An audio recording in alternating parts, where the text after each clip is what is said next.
Hello everyone. Today we will read together a very famous fairy tale in the world. The name of that story is Snow White and the Seven Dwarfs. Here. Okay. Here we go.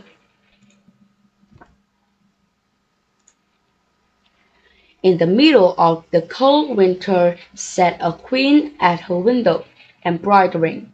Suddenly, her finger was stabbed by a sharp needle.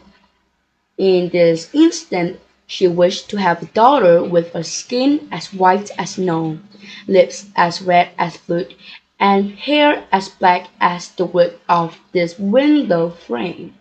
Shortly after, a daughter was born, looking like what the queen desired. The girl was named Snow White. Sadly, not long after Snow White was born, the queen fell ill and passed away. 1 year later, the king married another woman. The new queen was indeed very beautiful, but proud and arrogant.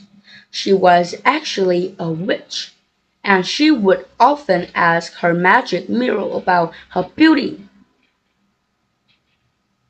During this time, Snow White had grown into a lovely young girl. One day, the queen asked the magic glass mirror, "Mirror, mirror on the wall, who's the fairest of them all?" It answered,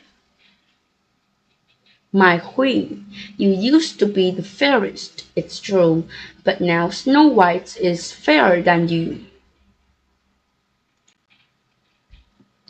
Needless to say, the queen became angry and called for hunters, asking them to find a way to secretly kill Snow White.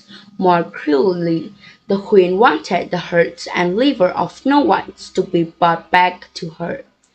The huntsman obeyed and found a way to bring Snow White into the woods. But looking at the innocent young lady, the old hunter started to have pity for her. He then told Snow White everything and killed a deer, bringing its heart and liver back to the evil witch. Okay. Poor Snow White was left alone in the vast forest, full of fear and daze. Looking at the leaves on the trees, not knowing what to do next, she kept going and going until it was late evening. Luckily, she saw a small cozy house and went in there to rest. In this mini house, everything was tiny. Laying on the dining table were 7 little plates with delicious foods.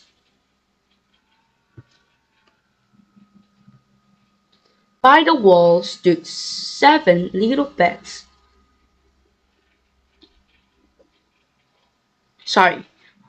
Again. In this mini house, everything was tiny. Laying on the dining table were 7 little plates with delicious foods. By the wall stood 7 little beds side by side. Snow White, being very thirsty and hungry, ate from each plate a little bread and vegetable. Then she moved the small beds closer to each other and slept on them. Then it was pitch dark. The 7 dwarfs came back from the mines. They felt like someone else had entered the house, because everything was not in the same order that they had left in. Then one of the dwarfs saw little Snow White sleeping on the beds peacefully. When it was dawn, the Snow White woke up and was frightened. to see the 7 dwarfs starting at her. But after seeing how friendly and nice the 7 dwarfs are, she told them her name and everything that had happened to her. From that moment, Snow White stayed with them, and was responsible for all the housework. In the morning, the dwarfs would go to the mountain to dig for gold. In the evening, they would come home, and the dinner would have been ready for them.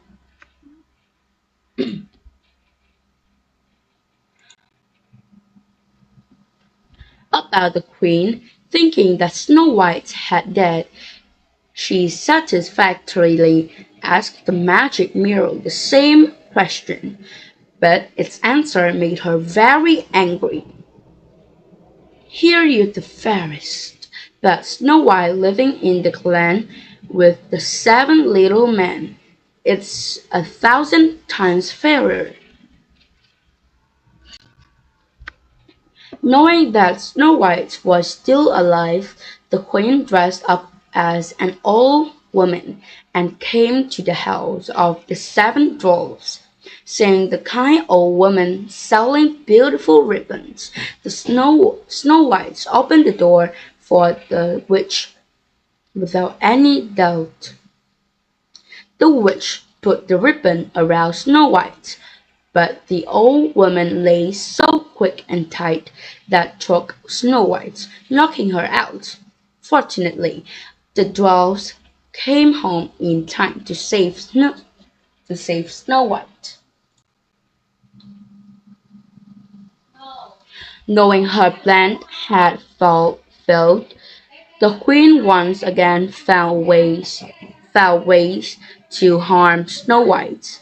This time, she made a poisonous come, then dressed up again to look like an old woman and knocked on the dwarf's house.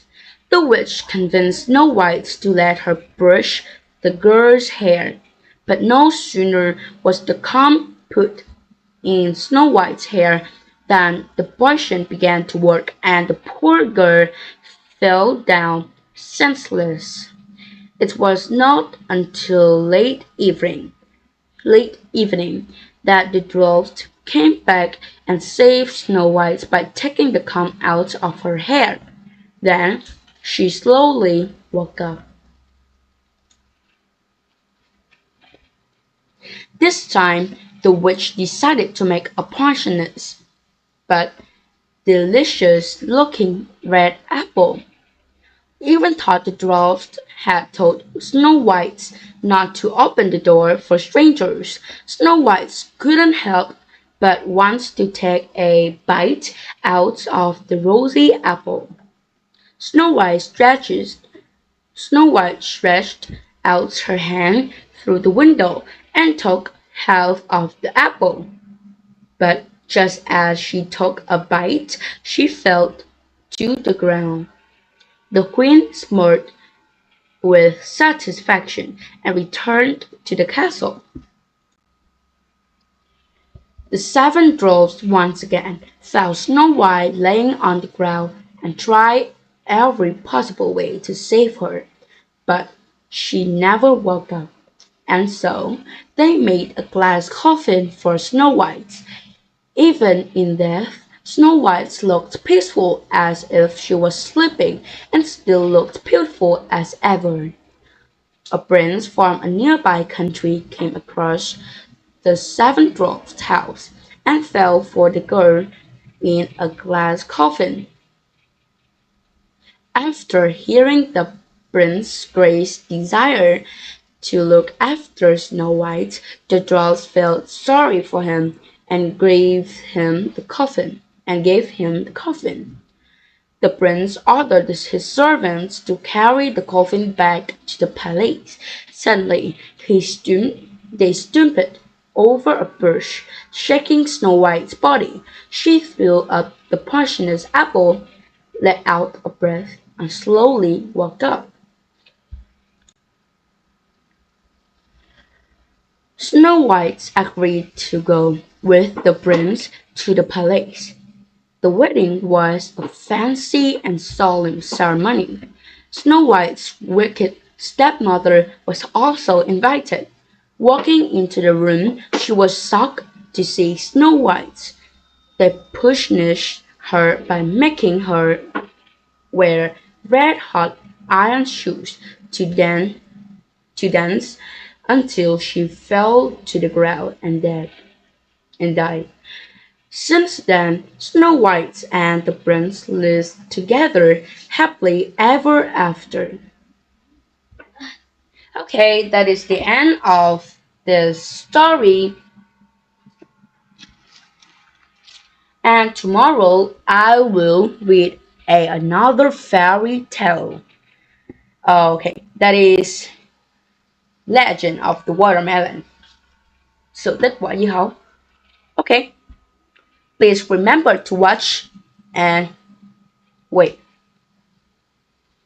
Tomorrow I will read Harry Potter and the Philosopher's Stone, Chapter 2.